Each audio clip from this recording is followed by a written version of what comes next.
నీ స్థితి మొదట కొద్దిగా నుండినను తుదకు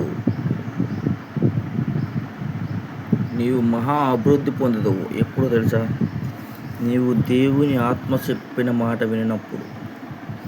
శరీరం చెప్పినట్టు వింటే నువ్వు బాగుపడవు. ఆత్మ చెప్పినట్టు వినాలి. ఆత్మ చెప్పిన మాటలైన వారు ఒక ప్రవర్తల పేర్లు చెప్తున్నానండి. యెషయా అన్నాడు, చెవిగలవారు వినుగాక.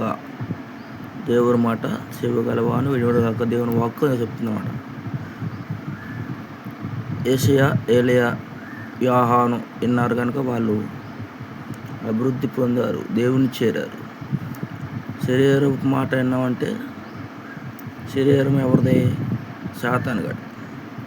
నీ కన్ను నిన్ను అభ్యంతర పెడితే పీకిమన్నాడు దేవుడు. ఎందుకని? నీది కాదు, ఆత్మ మాత్రమే దేవుడిది. ఈ పరిశుద్ధ వాక్యం దేవుడు దీవించి ఆశీర్వదించును గాక. ఆమేన్.